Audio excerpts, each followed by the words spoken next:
Okay, in this video, I'm going to demonstrate a series of mountain ranges that get further and further away from us in the distance. Sorry if you're not seeing the best image. Okay, there we go. And this is called atmospheric perspective. And the reason is because these mountains, this mountain range right here, is the furthest away from us. Miles and miles and miles of distance between where I'm standing and this mountain range. And what happens is that it ends up looking lighter in color. And the reason is because all of the atmosphere, all the air particles that are between me and this mountain range make it look kind of cloudy looking. So sometimes it's exaggerated by smog or fog or mist or whatever. But even, in clear conditions, there's still going to be atmosphere clouding those mountains that are in the distance. Okay, and then as we get closer, they'll get darker and more detailed as they get further up. Okay, so the first thing you want to do with this, we were going to do it on our daytime sky, but everyone's ended up too dark. And as you can see, usually in this situation, the sky is pretty pale because we don't want it darker than our mountain range. So you can get a new piece of paper or paint over something. And the first thing you want to do is mix up your range of values. So the only thing I put on my palette is white and one type of blue. This is a primary blue, so it's a little more green. Just whatever type of blue you use, just stick with it and white, okay? We don't want differences in hue or color. We just want differences in lightness or darkness, okay? And then you want to mix up at least 5 different values. So I have, and just remember, the white is going to be very easily overpowered by the blue. So your lightest color needs to have the tiniest, tiniest, tiniest amount of blue. And then get a little bit darker, and a little bit darker, and a little bit darker, and even darker. And then your darkest color can be just straight out of the tube, blue. Okay, so you need at least 5 of them. You want to mix up enough paint so that if you don't finish this painting, that your mixtures are big enough that they stay wet over a couple days in your palette so that you can just come back to the same color, okay? So spend some time mixing up your colors and make sure to get a nice big pile of it so it stays wet on your palette, okay? When you're done with that, then you're ready to start. So typically a rule of thumb in landscape is to paint back to front. That means painting the thing that is furthest away from us first, and then moving your way forward or closer. That usually means top to bottom as well, because things that are furthest away from us tend to be higher on the picture plane. Things that are closest to us get lower on the picture plane, okay? So the first thing I'm going to do is paint the sky with my lightest mixture of blue. And for this entire painting, I'm going to use like a 1-inch flat brush. You can get smaller brushes if you want for later when we get closer up, but for this sky layer, you definitely want a nice big brush. And you don't have to paint your entire canvas the sky color because we know all of this is going to get covered by mountains, but you do want to go further down than you think you'll need just to be safe. Okay, and then the biggest thing about this painting is letting it dry between layers. You do not want to paint your next mountain range on while it's wet. It's not going to look good. Just trust me, okay? So I'm going to pause the video, let this layer dry, and then I'll come back and show you the next layer. Okay, so I've let this layer dry, and I've come back to it to do this first layer of mountains. So these mountains are furthest away from us. They're very far away. So we're going to see a lot of ups and downs of this mountain range. As you can see, as the mountain ranges get closer to us, they're going to be a lot more simple as far as the slopes. Okay, we're just seeing one slope of the mountain rather than the whole range. Okay, you definitely need a reference photo to do this. The reason is because if you don't have a reference photo, you'll end up painting triangle mountains. And we're not in elementary school anymore, so I don't want to see triangle mountains, okay? I want to see natural looking mountains. So I'm going to go to my next darker blue, and let's hope it's It's too similar to my sky. So if you run into that, you can do one of two things. You can lighten your sky, or I can jump to my next darker value and see if that will work.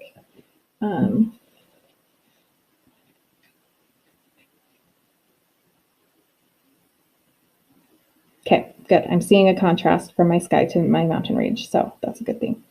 All right, and I'm using quite a big brush here, but it's a good brush. It's a high quality brush. It's flat, so all the bristles come together to a nice point, slim point, okay, a slim edge. So it doesn't matter how wide it is because I'm just using the actual, corner to define my edge of my mountain.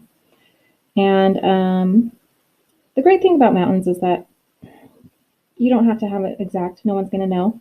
But do look at a reference photo so you get kind of a feel for the irregularities and the natural ups and downs rather than getting triangular, childlike looking mountains. If you start to get texture of your paper or canvas, you need a little more paint. All right, so once I have my mountain range painted in, then I'm just going to pull this color down.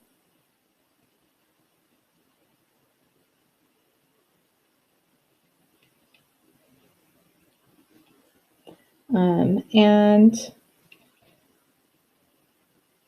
it's going to get covered up. I don't need to paint all the way down to the bottom of the paper, but I do want to pull it down further than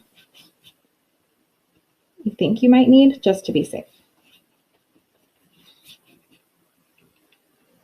Okay, and I'm going to pause that video. While it's paused, I'm going to wash out my brush, dry it really good, and wait for this to dry. This type of painting is really good to have something else, another painting going on at the same time, so you're not just sitting there literally watching paint dry. You can go work on something else while you're waiting for this layer to dry. Also, if you have a hair dryer, I often buy them secondhand, and that can speed up the process. It's just blow drying it. Okay, while I paused the video, I had painted this and let it dry, and then I painted this layer and let that dry just with a darker blue because I feel like you guys kind of get the idea. But I did want to demonstrate the next layer right here because these mountain ranges are getting closer to us. We're seeing less detail as far as the whole mountain range, the slopes up and down. So we're just seeing kind of one main slope, but you start to see more detail as far as trees on the edge of the mountain. So that's what I wanted to demonstrate in this video. Okay, so I'm going to take my next darker blue and load it up with paint and paint in my slope. I did skip this mountain range as well, just to simplify the video. Okay, and I'm going to get that painted all the way down to the edge of my paper.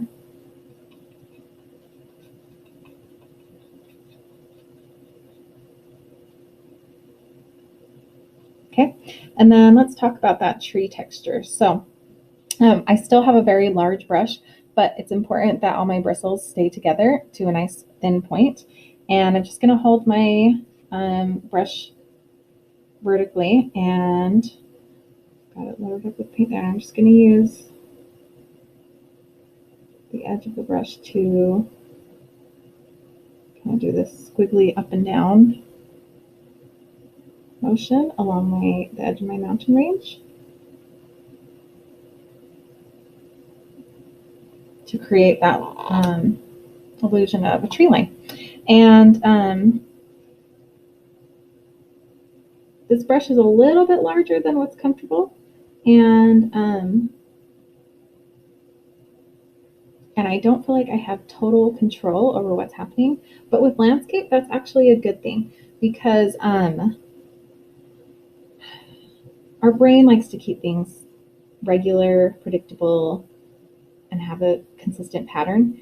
Nature doesn't necessarily work like that. Nature's more irregular, random. And so if I lose a little bit of control in my mark making, that helps me get kind of a more natural feel. Okay, so there I have my tree line. Now I'm going to pause and let that dry before I do our final layer. Okay, I've let that layer dry, washed out my brush, dried it, and I'm going to do this last layer right here. This tree line right here is much more detailed, so I'm going to move to my darkest blue. This is basically straight out of the tube. Load up my nice pointed edge, paint in my slope.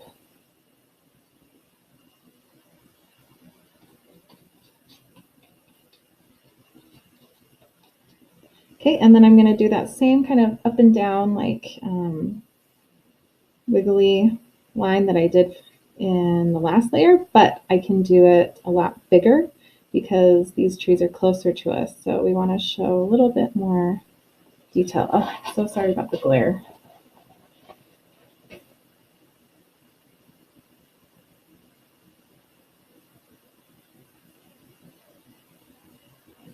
Okay, and some of these trees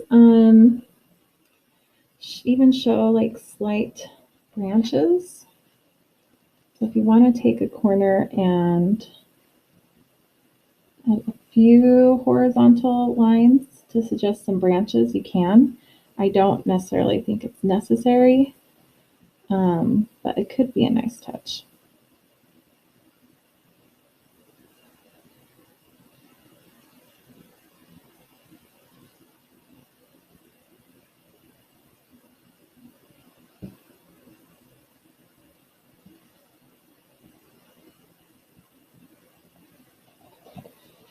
I'm going to zoom that in so you can see the detail on those trees.